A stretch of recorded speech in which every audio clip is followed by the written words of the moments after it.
Hello guys, कैसे हो आप सभी लोग। मैं प्रियल आपका बहुत बहुत स्वागत करती हूँ आपके अपने चैनल पे प्रियल मैम रीजनिंग के अंदर। तो यूपीएसआई की डेट्स रिलीज हो चुकी हैं और सभी लोग बहुत ही लगातार एग्जाम की तैयारी करने में जोरों शोर से लग चुके हैं। बिल्कुल मैं जानती हूँ, क्योंकि यूपीएसआई है, इतनी बड़ी नौकरी है, तो कोई भी रिस्क लेना ना चाहता नहीं है।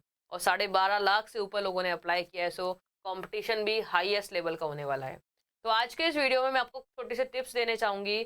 ये टिप एक्चुअली जब जब ये मित्रिक आशत का जब एग्जाम हुआ, उसके बाद जब स्टूडेंट्स ने मेरे से बातचीत करी, तो मुझे ऐसा लगा कि ये चीज़ आपको बतानी बहुत ही ज़्यादा ज़रूरी है। उस समय भी उस पेपर में भी क्या हुआ, बहुत सारे स्टूडेंट्स ने कुछ कुछ चीज़ों को इग्नोर किया, कुछ सब्जेक्ट्स को इग्नोर किया, फिर कुछ टॉपिक्स को इग्नोर किया, जिसकी वजह से उन्हें एग्जाम टाइम में बहुत ही दिक्कत का सामना करना पड़ा। तो बात करते हैं इस वीडियो को। वीडियो में बिल्कुल लास्ट तक देखिएगा, जो मैं समझाने की कोशिश कर रही हूँ उसमें विशेष रूप से ध्यान दीजिएगा। आप लोग क्या करते हैं बच्चे कि बहुत सारे सब्जेक्ट्स होते हैं, तो हर सब्जेक्ट को इक्वली समय नहीं दे पाते, और कुछ सब्जेक्ट को सोचते हैं कि ये हमें आता है, इसको हम छोड़ देते हैं।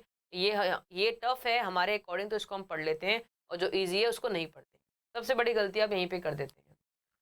गलती क्या करते क्या है, जो इजी होता है उसको हम और अच्छे से पढ़ना चाहिए। क्यों? क्योंकि वो इजी सब्जेक्ट ही आपको पूरे मार्क्स दिलवाएगा, और पूरे मार्क्स दिलवाने के साथ साथ आपको मेरिट में भी ऊपर लेके जाएगा। होता क्या है समझिएगा। अभी हुआ क्या, रीजनिंग का सब्जेक्ट का लूंगी। अब कुछ बच्चे सोचते हैं कि रीजनिंग मेरा सब्जेक्ट है, इसलिए मैं उस पर फोकस ज़्यादा करती हूँ, पर ऐसा नहीं है। आप खुद भी इस चीज़ को देख सकते हैं।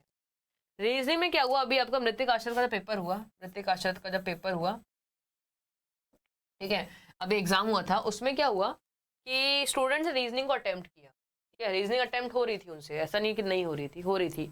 लेकिन रीजनिंग बहुत ही लेंदी आई हुई थी। मतलब उनको एक एक क्वेश्चन को करने में, क्योंकि उन्होंने कभी पढ़ा तो था नहीं, वो सोचते हैं रीजनिंग तो हमें आती है, उन्होंने वही एक लाइन की रीजनिंग पढ़ी हुई थी। तो जब उनके पास रीजनिंग इतनी लेंदी लेंदी क्वेश्चंस आए, तो उनको एक एक क्वेश्चन को करने में 2-2 मिनट लग रहा था। 2-2 मिनट में एक एक क्वेश्चन कर रहे थे वो लोग।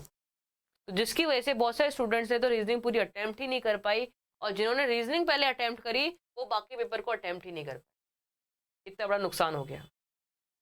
और यही चीज अगर आपने यूपी ट्रिपल एससी का एग्जाम दिया होगा, उसमें भी यही सेम चीज हुई थी कि रीजनिंग अगर आप उस पेपर को घर पे करोगे तो आराम से हो जाएगी, क्योंकि हमारे पास समय होता है। लेकिन जब एग्जाम में हम उस पेपर को करने बैठ रहे थे, हमारे पास समय लिमिटेड होता है, उस समय वो रीजनिंग बहुत ज़्यादा समय ले रही थी, इसकी वजह से पूरा पेपर बच्चे अटेम्प्ट ही नहीं कर पाए। नुकसान हो गया ना। अगर उन्होंने वैसे क्वेश्चंस पहले पढ़े होते तो उसमें कम समय लगता, और वो जल्दी अटेम्प्ट कर पाते। तो वही चीज़ मैं आपको बताना चाह रही हूँ। रीजनिंग इस बार भी ऐसी है ये, और आती ही हमेशा ऐसी है। आप लास्ट 2-3 साल का पेपर उठा के देखोगे तो रीजनिंग लेंदी आना स्टार्ट हो चुकी है। सिंगल लाइन के क्वेश्चंस नहीं आते, 4-5 लाइन के क्वेश्चंस आते हैं, जिनको पढ़ने में समय लगता है, फिर उसको सोचने में समय लगता है, फिर सॉल्व करने में भी समय लगता है। तो हो गया सवाल लेंदी। ठीक है, तो आपको इस पे विशेष ध्यान देना है, क्योंकि इसमें आप 100 क्वेश्चंस में से 105 क्वेश्चन भी सही कर सकते हैं।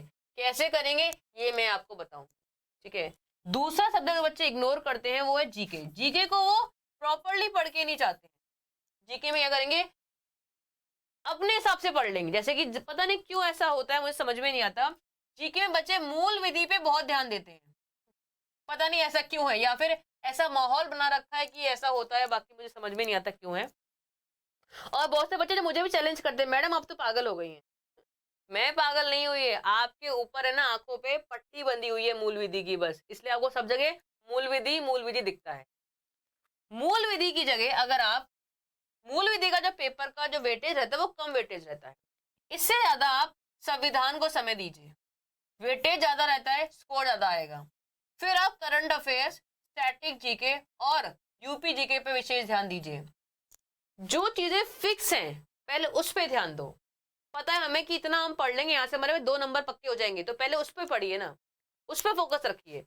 जब पता है संविधान से 10 क्वेश्चन आने होते हैं, और इन तीनों को मिला के भी 8 से 9 क्वेश्चन बनते हैं, तो पहले हम लोग अपने 20 नंबर पक्के करें ना, 20 क्वेश्चन, उसके बाद बाहर की ओर बढ़ेंगे। बच्चे क्या करते हैं, हिस्ट्री पढ़ते, हिस्ट्री बहुत टफ है, नहीं होगी भाई, टफ है माना, तो आपके लिए टफ है, दूसरे बच्चों के लिए भी टफ है। सवाल 2 आना है, अगर पूरी पढ़ भी लोगे तो भी 2 सवाल सही कर पाओगे? क्या मतलब है उस चीज को पढ़ने का? तो हमें नहीं पढ़ना है। सबसे पहले आपको ध्यान देना है संविधान पे, फिर स्ट्रैटेजी के, करंट अफेयर, यूपी जीके के ऊपर, फिर राजनीति शास्त्र पे, राजनीति शास्त्र पे ध्यान देना है। उसके बाद आपको मूल विधि पे ध्यान देना है। मैं इग्नोर करने के लिए नहीं बोलूंगी भाई, सब्जेक्ट हमें इग्नोर नहीं करना है, 4 से 5 क्वेश्चन बनता ही है मिनिमम उससे, लेकिन हमें उसको उतना समय नहीं देना है। बच्चे इसको 4 घंटे देते हैं और इसको 1 घंटा देते हैं, उल्टा का हिसाब करते हैं, जबकि नंबर ऑफ क्वेश्चन यहाँ से ज्यादा आएगा, यहाँ से कम आएगा। तो वेटेज के अकॉर्डिंग उस सब्जेक्ट को उसकी मतलब आप औकात के अकॉर्डिंग लोगों से बात करते हैं, मैं एक नॉर्मल भाषा में बोल रही हूँ भाई, ठीक है। तो उसी के अकॉर्डिंग सब्जेक्ट पे भी ध्यान दीजिए ना। जब यहाँ से सब्जेक्ट इस टॉपिक से लिमिटेड टॉपिक्स है, इसके अंदर लिमिटेड टॉपिक्स में से, और पता है हर टॉपिक से एक सवाल बनता है, तो हम इस पे ध्यान देंगे ना, इसकी जगह पे। तो वो चीज आप ध्यान दीजिए। और बच्चे जैसे उल्टा करते हैं, पहले इसको पढ़ेंगे, फिर इसको पढ़ेंगे, फिर इसको लास्ट में, बेकार में नंबर यहीं से कम आते हैं। फिर बोलते नंबर नहीं आता, आएगा कैसे, तुम पढ़ते ढंग से हो नहीं, तुम्हें पढ़ना होता ढंग से है नहीं, तुम नंबर चाहते हो, ठीक है। तो समझ में आया। तो आपको इन दोनों सब्जेक्ट्स को इग्नोर नहीं करना है, सिस्टमेटिक वे में पढ़ना है, क्योंकि यहाँ से आपका स्कोर बहुत अच्छा बन सकता है, ठीक है। तो इसको ध्यान में देते हुए एक मैंने यूपीएसआई का बैच भी स्टार्ट किया हुआ है, यूपीएसआई का, यहाँ से आप पढ़ सकते हैं। रीजनिंग स्पेशल बैच है, यूपी के मैं रीजनिंग पढ़ाती हूँ बेसिकली, क्योंकि मैं जानती हूँ रीजनिंग में आप कितना डब्बा गोल है, सोचते हो होशियार हो, ओवर कॉन्फिडेंस तो बहुत है ना, कि भाई झाड़ के पेड़े बैठे रहते हो, पर आता कुछ नहीं है। रीजनिंग स्पेशल बैच है, इस बैच को आप ज्वाइन कर सकते हैं प्रादित एप्लीकेशन के ऊपर, प्रादित एप्लीकेशन से आप इस बैच को ज्वाइन कर सकते हो। और इसके अलावा हेल्पलाइन नंबर भी अवेलेबल है, 800062, एक सेकेंड, 624950। ये आपके पास नंबर है, हेल्पलाइन का नंबर, इस पर आप कॉल करेंगे तो आपको सारी क्वेरी सॉल्व हो जाएगी। इसके अलावा इस पर व्हाट्सअप भी कर सकते हैं आप लोग। मैं यही बोलूंगी, लास्ट के 30 दिन आप लोगों के पास बाकी है, 30 से 40 दिन ही आप लोगों के पास। इन 30 डेज के अंदर कोई मौका मत जाने देना कि बाद में अफसोस करना पड़ जाए कि 50,000 की नौकरी थी, थोड़े से पैसे खर्च कर लिए होते तो आज पर महीने 50,000 आ रहे होते। तो मौका मत जाने देना, मैं यही बोलूंगी। 9,000 से ऊपर वैकेंसी है और 12.5 लाख से ऊपर लोगों ने अप्लाई किया है। बहुत पछताओगे बाद में, बहुत पछताओगे, याद रखिएगा। तो जितना हो सके, जहां से हो सके उतने पढ़ने की कोशिश कीजिएगा, और स्पेशली रीजनिंग में बहुत ध्यान दीजिएगा। अभी भी बोल रही हूँ, रीजनिंग को इग्नोर मत कीजिएगा। इतना आप हल्का सोचते हैं सब्जेक्ट को, उतना हल्का सब्जेक्ट है नहीं, और स्पेशली यूपी के लिए तो बिल्कुल भी नहीं है, ठीक है।